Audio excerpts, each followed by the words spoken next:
All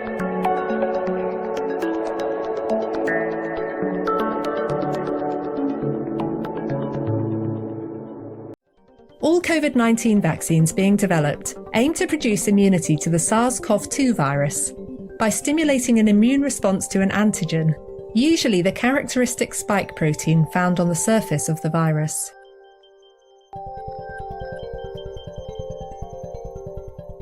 Some traditional vaccines achieve this by modifying the virus to weaken or disable it, so that when introduced to the body, an immune response can be generated to the antigen, without the virus causing disease. When the immune system comes into contact with the weakened virus, its defences, such as antibodies and T cells, attack the virus or infected cells.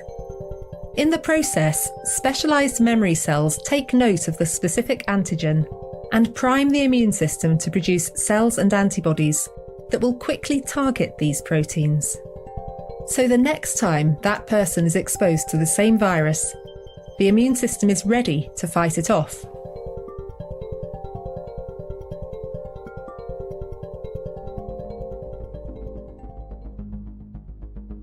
Instead of using the whole virus, another way to trigger immunity involves using just fragments of it, like the spike proteins.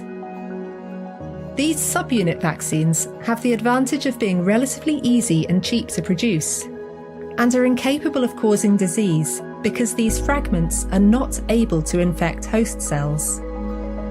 However, they are less likely to be recognised by immune cells aimed at attacking infected cells, which means they may trigger a weaker immune response. Because of this, subunit vaccines often include chemical agents called adjuvants, which are designed to stimulate a stronger immune response, and booster shots may also be required. Not all vaccines are designed to introduce antigens to the body. Some work by using cells in a patient's body to produce the antigens themselves.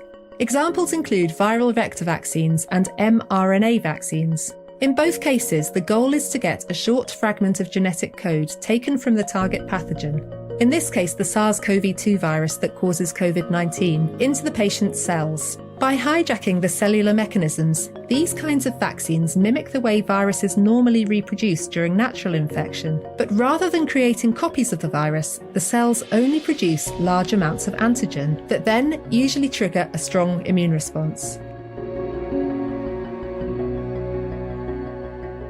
Viral vector vaccines achieve this by inserting the genetic code for the antigen into a harmless virus, which effectively acts like a delivery system to get the code into the cells without causing disease. Vector-based vaccines can be complex to develop, but they can trigger strong immune responses without the need for adjuvants.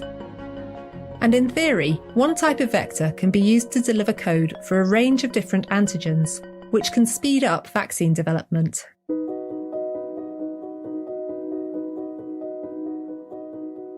Nucleic acid vaccines, like mRNA and DNA vaccines, also involve inserting genetic code into cells to produce antigens.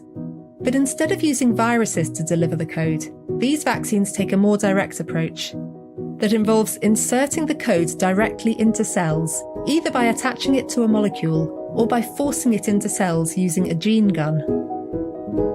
These vaccines can be quick and cheap to develop, but they are a relatively new technology.